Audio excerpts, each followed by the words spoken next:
My name is Jordan, and for years I worked at Hawthorne Technologies, a mid-sized ed company that had its fair share of ups and downs. It wasn't glamorous work, but it was steady, and in this economy, that was enough for me. I had worked my way up from the bottom, starting as a junior developer fresh out of college to becoming one of the lead engineers in the company. Things were good, and I was proud of the work I did. But all of that changed on a cold, dreary Tuesday morning. I was sitting at my desk, sipping my third cup of coffee, trying to fix a bug in a project we had been working on for weeks. The office was quiet. Most people were either heads down in their work or out in meetings. I had my headphones in, focused on the screen in front of me, when I saw him. Gavin Hawthorne. He was the CEO's son, and he had recently been given a more prominent role within the company. Gavin was young, just a few years older than me, and arrogant. He was the kind of guy who didn't earn his position, but rather was handed it on a silver platter because of his last name. I didn't have much to do with him, but I had heard the whispers around the office about his management style, pushy, demanding, and sometimes downright mean. He walked into the room with that confident, almost cocky stride, his eyes scanning the place as though he owned it. His gaze landed on me, and I immediately felt a sense of unease. "Jordan, can I talk to you for a minute?" he asked, his voice lacking any warmth. I pulled my headphones off, trying to read his expression. Something about it didn't sit right with me. "Sure. What's up?" I replied, trying to sound casual. He motioned for me to follow him, and I grabbed my things, feeling a knot tighten in my stomach. We made our way to the break room, away from prying eyes. Once we were alone, he turned to me, a look of cold determination on his face. "Jordan, we're letting you go," he said, almost as if he were reading off a script. My heart skipped a beat. "What? Why?" "I've been with the company for almost 5 years. I'm one of the lead engineers." "I know," he said, barely meeting my gaze. "But my father has decided to go in a different direction. We're restructuring the team, and we don't need someone like you anymore." I blinked, trying to process his words. "What are you talking about? You can't just fire me like this. I've been loyal to this company. I've given it my all." His expression remained indifferent. "It's not personal, Jordan. It's just business." I could feel the anger rising in me, but I forced myself to stay calm. "This is bullshit, Gavin. I've worked harder than most people here. I've sacrificed my time, my energy, and now you're just going to throw me out? You don't even have a real reason." Gavin sighed, clearly bored with the conversation. "Like I said, it's not personal. It's just how things are now." I was stunned. This wasn't happening. Not to me. Not after everything I'd done for this company. I wanted to shout, to demand an explanation, but instead, I just stood there, feeling my world crumbling around me. "Fine," I said, my voice barely above a whisper. "If that's how it is, then I guess I'm out. But you'll regret this, Gavin. You'll see." He didn't respond, just turned and walked out, leaving me standing there, completely numb. The drive home that day was a blur. I had my hands gripped tightly on the steering wheel, knuckles white, but my mind was racing with disbelief. How could this happen? How could Gavin, a guy who barely knew the ins and outs of coding, fire someone like me? Someone who had worked tirelessly, put in late nights, solved the toughest problems that had stumped entire teams. I had poured my heart into that company, and it felt like it meant nothing. I replayed the conversation over and over in my mind, trying to make sense of it. There had to be some kind of mistake, right? Maybe Gavin was just acting out of impulse. Maybe he didn't have the authority to fire me. I couldn't believe that this was the end of my career at Hawthorne Technologies, not after everything I'd done. When I walked through the door at home, my girlfriend, Emma, was sitting on the couch, scrolling through her phone. She looked up, her smile quickly fading when she saw the look on my face. "Jordan, what's wrong?" she asked, setting her phone aside. I didn't have the words at first. How could I explain what had just happened? The emotions bubbling inside of me were a tangled mess of anger, confusion, and fear. I'm fired, I finally muttered, sitting down beside her. My voice cracked as I said the words, and I felt the lump in my throat tighten. Emma blinked, her expression one of shock. What? You're fired? Why? I don't know, I said, running my hands through my hair in frustration.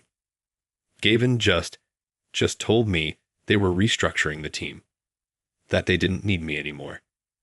She frowned, clearly not understanding. But you've been there for so long. You're one of the best engineers on the team. How can they just get rid of you? I don't know, Emma, I muttered, looking down at my hands. I've put in so much work, so many hours, and now it's like none of it matters. My words came out in a bitter rush. I thought I was making a difference. I thought I was more than just another cog in the machine. Emma took my hand, her voice soft but firm. Jordan, you are more than that. And if they can't see it, then they don't deserve you. But what are we going to do now? I stared at her, feeling the weight of the situation settle in. Hawthorne Technologies had been my life for years. I didn't know what came next, didn't know where I was supposed to go from here. What was I supposed to do without the place that had defined my career? I felt unmoored, adrift in a sea of uncertainty. I don't know, I admitted, my voice low. I don't know what to do next. I feel lost. I've always been the one who fixed things, solved the problems. Now I'm the one who's broken. The next few days were a blur of applications, interviews, and endless emails. Each rejection stung, especially after everything that had happened. The worst part wasn't the loss of the job itself, but the realization that I wasn't as irreplaceable as I had once thought. It hurt to think that my years of loyalty had amounted to nothing more than a few words from Gavin. The feeling of betrayal gnawed at me, the anger growing with each passing hour. The future I had imagined for myself was slipping through my fingers, and I had no control over it. Then came the bombshell. I had gotten an email from a former colleague at Hawthorne, someone who had left the company a few months before I was let go. He had been a senior manager and was still in touch with some of the higher-ups. The subject line read, "You've been played." I clicked it, heart pounding in my chest as I read the message. Jordan, I don't know if you've heard the full story, but I think you should know the truth. Gavin isn't just restructuring for business reasons. His father is about to retire, and Gavin is trying to take over the company. The layoffs are part of his plan to make room for his own people. He's been pushing for your position for months now. The whole restructuring thing. It's a cover. You were targeted, and the worst part is, I'm not sure your father even knows. Be careful. I sat there, staring at the screen, my heart racing. Betrayal. That was the only word I could think of. Gavin had been playing a long game, and I had been an unfortunate casualty in his rise to power. It wasn't just about business. This was personal, and the more I thought about it, the more I realized that I couldn't let it slide. I couldn't let Gavin win. What bothered me most was how easily I had been manipulated. I'd been the loyal employee, the one who had always done his job without complaining, without asking for anything in return. I had trusted the system, trusted that my work would speak for itself. But it hadn't. And now, everything I had worked for felt like it had been a waste. But it was more than that. It was the way Gavin had gone about it. The coldness in his eyes when he fired me, the lack of empathy, the way he had made it sound like a business decision when in reality, it had been all about him positioning himself for power. And worse, it was the way the entire company had stood by, watching it unfold. I wasn't just fired. I was used, discarded when I no longer served a purpose in Gavin's plan. But this wasn't how my story would end. I couldn't let this go. Gavin had done more than fire me. He had taken my dignity, my years of hard work, and my sense of security, and I wasn't about to let him get away with it. He had underestimated me, and I was going to make sure he knew that. The next few days were like living in a fog.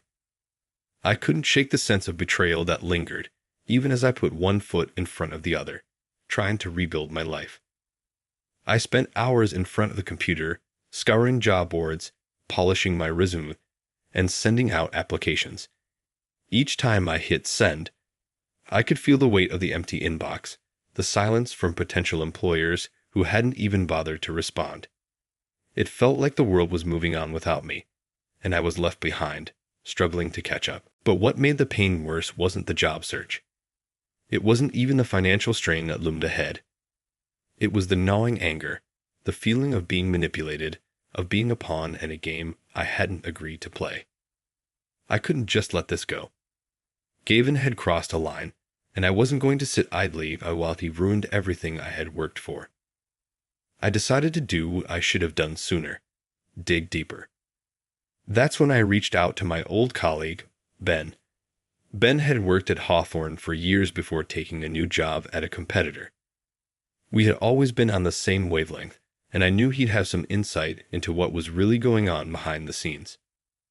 "Ben, I need to know everything you know about Gavin," I said over the phone one evening. "There's something going on at Hawthorne. He's been playing a game, and I need to understand how deep it goes."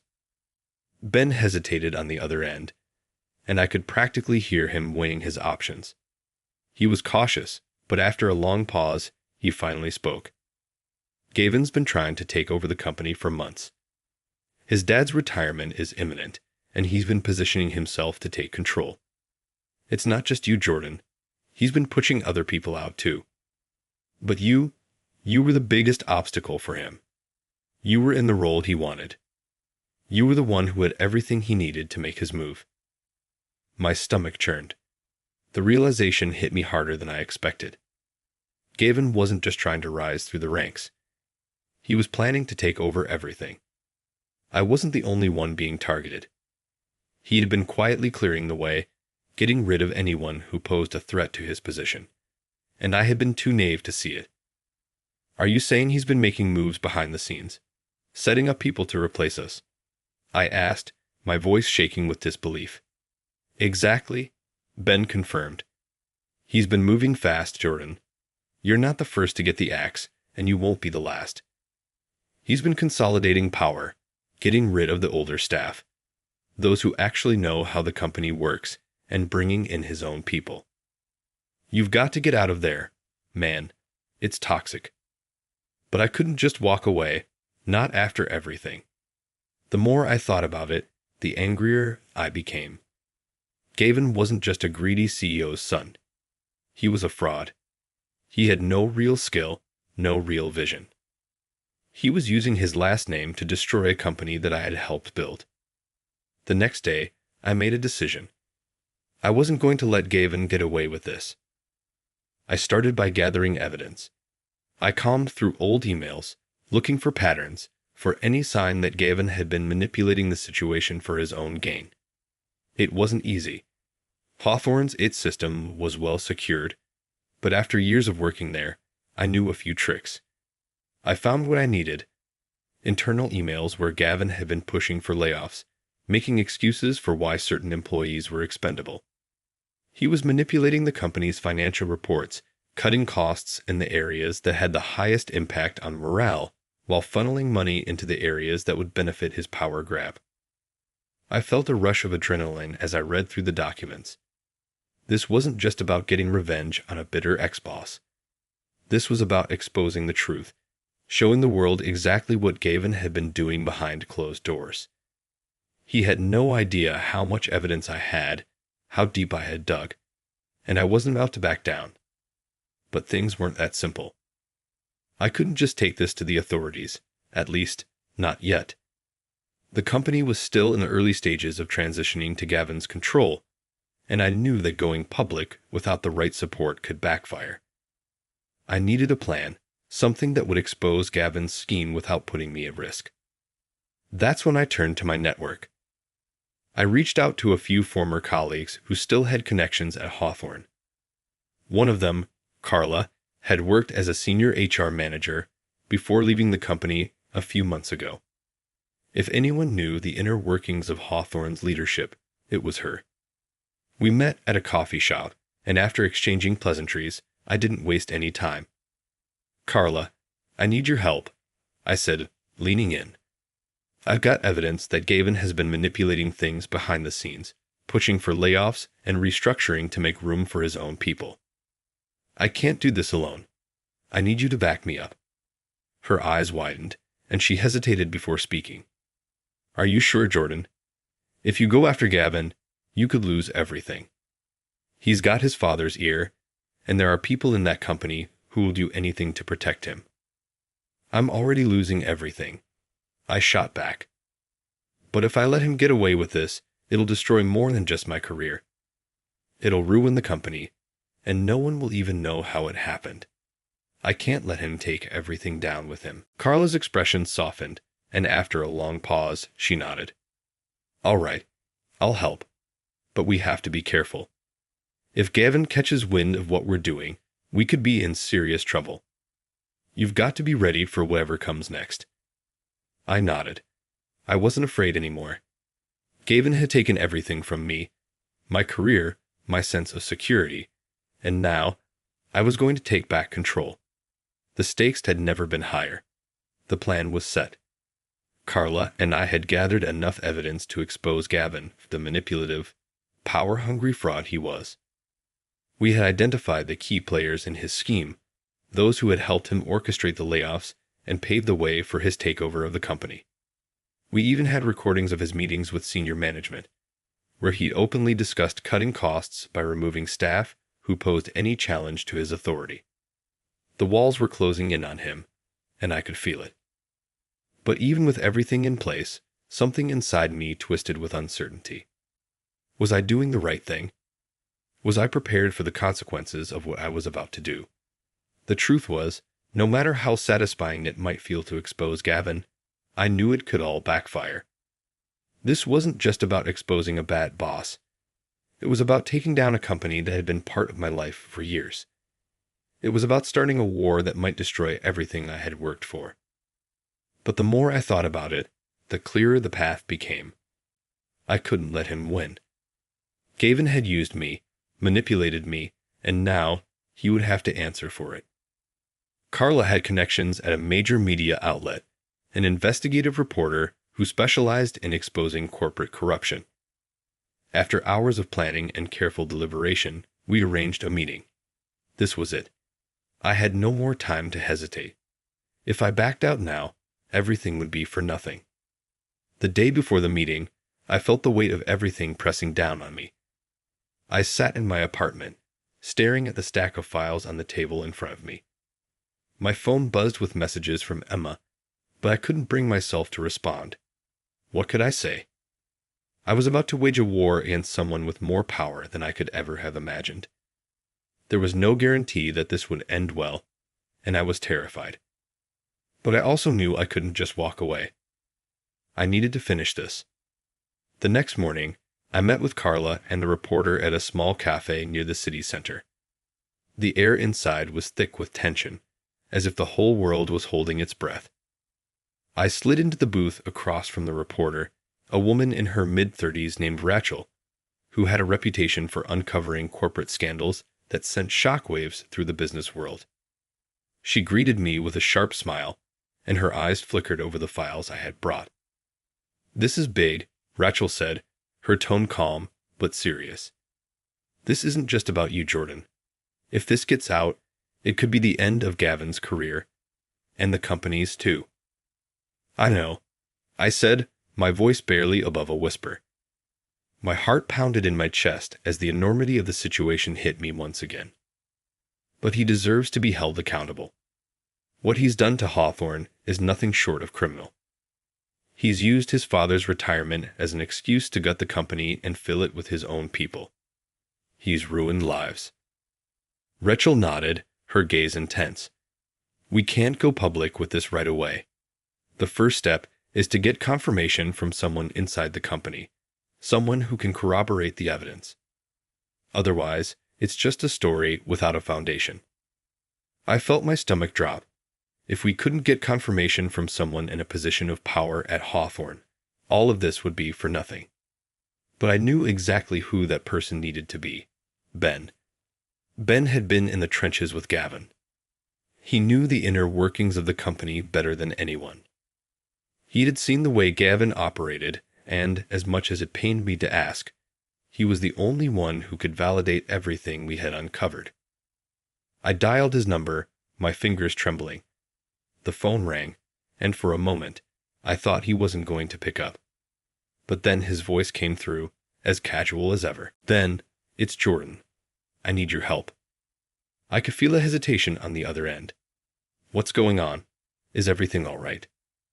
"I've got the proof, Ben. I know what Gavin's been doing, and I'm about to take him down. But I need you to back me up. I need you to confirm everything we've uncovered. It's the only way this works." There was a long silence before Ben spoke, his voice barely audible.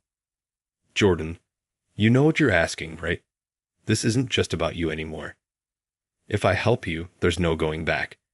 Gavin's not going to let this slide." "I know," I said, my heart racing. "But I can't let him get away with it. He's destroying everything we've worked for. Please, Ben, you're the only one who can help me." Ben sighed, and for a long moment, I thought he was going to back out. But then, finally, he spoke. "All right, I'll do it. But we have to be careful.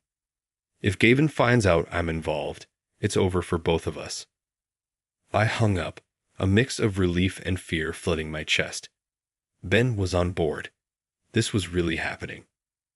Later that afternoon, we met at Hawthorne's headquarters. The tension in the air was palpable as Carla Rachel and I waited for Ben to arrive. I couldn't stop pacing, my thoughts racing with possibilities of what could go wrong. This was it, the final step. If this didn't work, Gavin would win. But if we succeeded, everything would change. When Ben walked into the room, I could see the weight of the decision in his eyes. He was taking a huge risk. He knew it, I knew it, and yet there was no turning back. "I'm in," Ben said quietly, his voice tinged with resignation. "Let's get this over with." As we sat down to go over the details, I felt the gravity of the moment hit me. This wasn't just about getting revenge on Gavin. It wasn't even just about saving my career. This was about holding someone accountable for their actions, for their deceit, for the people whose lives had been shattered in the wake of their greed. The first step was in motion. But I could already feel the weight of the war that was about to begin. The next few weeks felt like living in a constant state of heightened awareness. Every phone call, every email, every knock at the door sent my heart racing. But I also felt a strange sense of clarity. After months of uncertainty and fear, the moment of truth had arrived. The pieces were in place. The truth about Gavin's manipulation, his attempts to take over the company by pushing out key employees, was about to be exposed. I had no idea how this would unfold, but one thing was clear: there was no turning back. We had agreed to move cautiously. Ben's confirmation had been the tipping point. With his testimony, we had the legal grounds to go public. Rachel, the reporter, had done her part by pulling in a team of investigators to verify the claims. The story was slowly building momentum. Once it hit the press, there would be no way for Gavin to deny it. His grip on Hawthorne would slip, and the truth would come to light. The morning the story was released, I woke up to dozens of missed calls. My inbox was flooded with messages. The first few were from people I hadn't spoken to in years, former colleagues who had either already left or were on the verge of quitting. Then came the messages from reporters, lawyers, and even a few old friends who had heard the news. It was happening. The story was out, and there was no stopping it. The immediate fallout was nothing short of chaos. Gavin went into damage control mode almost instantly. The media descended on Hawthorne's headquarters, and within hours, a series of internal investigations were launched. Investors pulled their funding, executives were forced to step down, and Gavin was confronted with the full extent of his actions. But the most profound moment came when I finally heard from my former boss. Mr. Hawthorne Sr., I had always respected him, even if our professional relationship had been strained at times. I had no idea what kind of conversation we would have, but I wasn't prepared for the phone call I received. "Jordan, it's Henry. I need to speak with you." His voice crackled through the phone. I swallowed hard, my heart in my throat. "Of course, Mr. Hawthorne. What's going on?" "You know what's going on, don't you? This mess with my son, Gavin. It's a disaster. I never wanted any of this, but I didn't see it coming. I've been blinded by my own plans for the company. I'm sorry, Jordan. I should have seen it. I should have stopped him before it got this far. We're bankrupt without you." My chest tightened. Mr. Hawthorne was admitting what I had known all along. Gavin's actions had almost destroyed everything the company had built. But hearing him acknowledge it, hearing him admit his failure, was something I hadn't expected. In that moment, I realized just how much I had underestimated the role I had played in the company's success. It wasn't just Gavin who had taken me for granted. It was Mr. Hawthorne, too. "I never wanted to hurt the company, Henry," I said, my voice steady but filled with emotion. "I've dedicated years of my life to this place. I wanted to see it succeed, not crumble." "I know, Jordan, and I don't expect you to forgive me," he replied, his voice laden with regret. "But I need you to know something. I'm stepping down. I can't fix this, not alone. You're the only one who can." The words hit me like a tidal wave. Mr. Hawthorne, the man who had always been in charge, was stepping aside. He was giving up his position to allow someone else to lead. And that someone else could be me. It was a moment that carried so much weight. I could feel my pulse quicken as the magnitude of the situation sank in.